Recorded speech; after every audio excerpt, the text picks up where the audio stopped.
Hello everybody, welcome to the round 9 preview.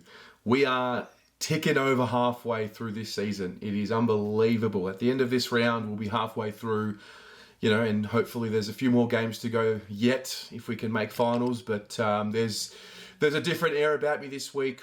It's taken, we've had a 7-week block since we returned after the break after round 1, and I've got to say, I think after beating North Melbourne, in a game that we were expected to, where we were favourite and things of that nature, there's I think a bit of arrogance is coming back and a little bit of confidence is coming back, because I'm now at a point with our group where I'm so confident in what they're going to be able to do on game day. I'm confident in our coaching staff, the way Tiggy goes about it. There's consistency there. I think Heath Buck spoke about it in his review of the game, about the consistency with David Teague, and no matter what decision's made, you know that you can trust him. So I can tick that box off.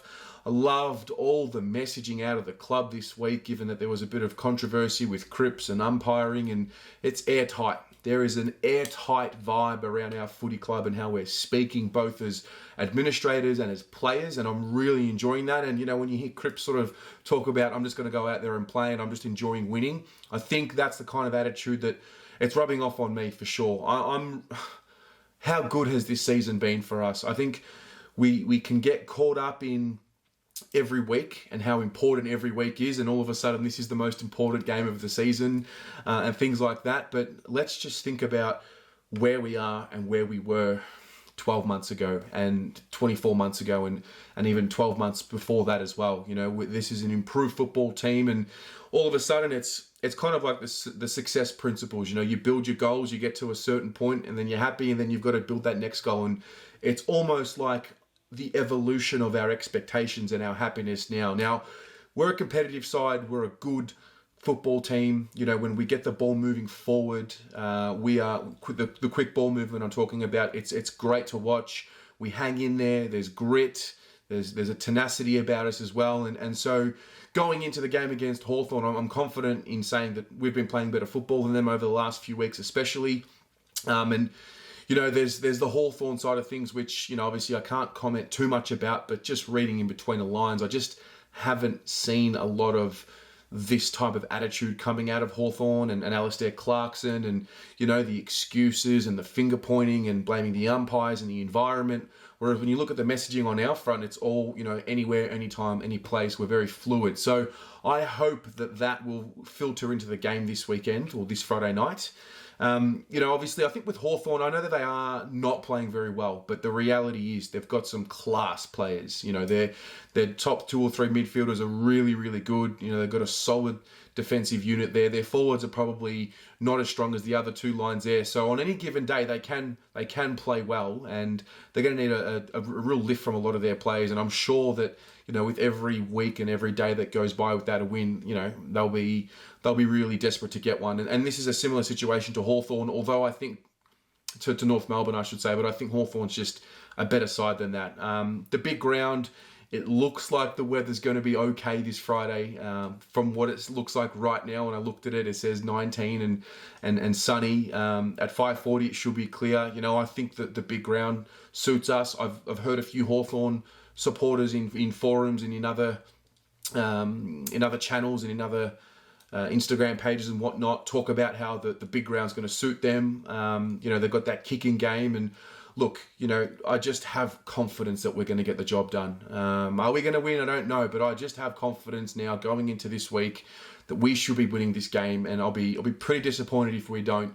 There's the selection headache now that looms, the obvious one, given that it doesn't look like McGovern's going to play, and at the time of recording this video, the injury report hasn't come out. But at the time of recording, it doesn't seem like McGovern will play. Harry, we don't know if he's going to come up just yet. I mean, like I said before, whatever Teague decides to do, he decides to do. Callum Moore comes in last week. He was a late in. He obviously didn't have his best game. First game, a lot of factors there. Obviously, conditions didn't suit him, but overall, he just didn't get to display what he has been showing in those practice matches. And that's something we've all been reading over the course of the year about how he's performing well. So I did like how he was rewarded. But having said that, if McGovern and Harry were to miss, and based on what Teague talks about all year about how this is the system we're going to play, rain, hail or shine, you would assume that Tom's going to come in. I would assume, that Tom's going to come in, Tom de Koning.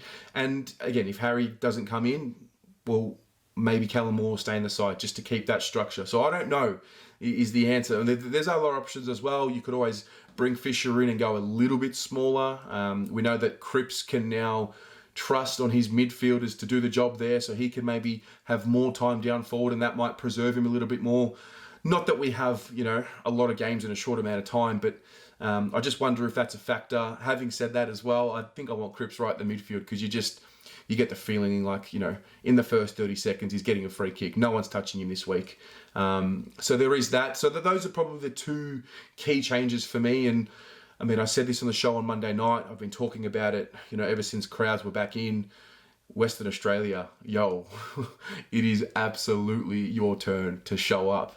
I think there were 3,700 at the Gabba over the weekend last week. I believe there's going to be more allowed at the Optus Stadium games. I'm not sure on that, but I'm pretty sure that's the case. And if that is, boy oh boy, I expect to hear some serious noise. And there's a little bit in me, and call me petty and tell me I'm living in the past, but there's a little bit in me that I just fucking hate Hawthorn.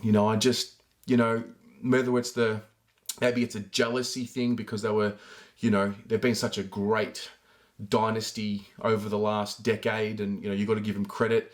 When the Favola thing that happens in 09 or 08 I think it was, where Clarkson puts 3 guys on him. I love that from a winning mentality, a Mamba mentality type of thing, but those little things hurt me, and they've just been that great team over the last 10, 15 years, and maybe it is the jealousy, but it's our chance. It's our chance to really get them back, and I can't help but feel, maybe again, this could be the arrogance in me, but I can't help but feel that if we go out there this week and we get up like early the way we were against North and we just fucking put them away, can't help but feel like it's the nail in the nail in the coffin, so to speak, for their aspirations for finals and things like that. But I do expect them to come out really fierce, because I think one thing that North Melbourne showed, and maybe it was a combination of the conditions and other situations, but can't help but feel like, when you get rough and ruggedy with us and make it a contest, you can make it a scrap, because we obviously want to move the ball really quickly. And when have we been able to say that teams have got to slow us down? Like, it's usually us that has to do that. So again, another positive there, but I do expect the Hawks to come out breathing fire, and I just expect us to be better. I just believe we're in a better situation right now. You look at the game last year, we had them, we're up by, 36 or 37 points, and we cooked it. So I hope that there's a little bit of that in there, and we can get the job done. And that's really what it is for me. I'm looking forward to seeing us on a Friday night again. That's going to be exciting, and I'm enjoying this season. I really am. And we can get so caught up in little things, but the big picture for me, given that being here in Melbourne, lockdown, it just seems to be getting worse and worse from a can't go out, can't go to the footy standpoint, and that really hurts. Not being able to go to the football really hurts. And for a lot of people, that's my happy place and our happy place, those 2-3 hours, and really the whole day. But to see the joy on the faces of those who get to go, and understanding that, hey, these interstate fans have been deprived for so many years, I can vicariously live through you guys. So enjoy it.